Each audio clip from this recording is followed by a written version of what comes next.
Ang una, siyempre, coming from a season na a very good season, 2 championships and 1 finals appearance.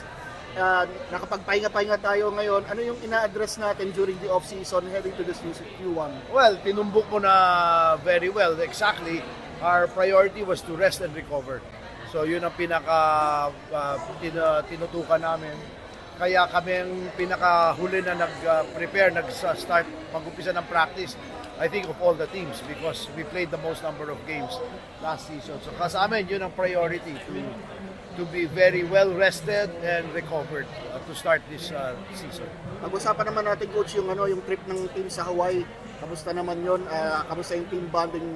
Ano yung baka may ma-share kayong makulit moments? Madami.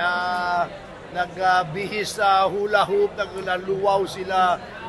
Yung mga players, nag-attend kami ng luwaw and nagpa-premyo ako ng $200 to the best costume.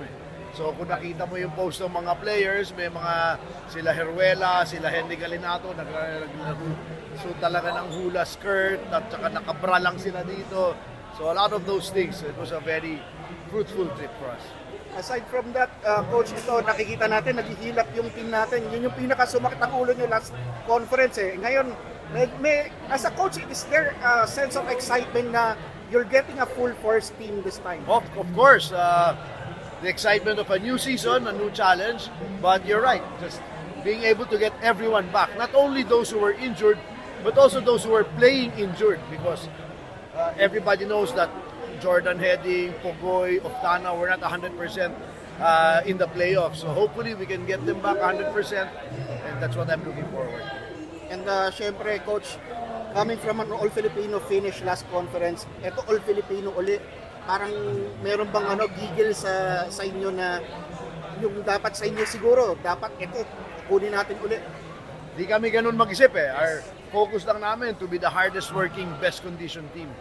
I think if we do that, then the winning will follow. Coach, i-address lang natin, medyo may kumalat kasi sa internet ngayon na si Gio Halalon daw is practicing with PNP. No, he's trying out. Okay. So wala pang final kung if he made the team or not? Well, we submitted the lineup, he's not there. So that tells you something.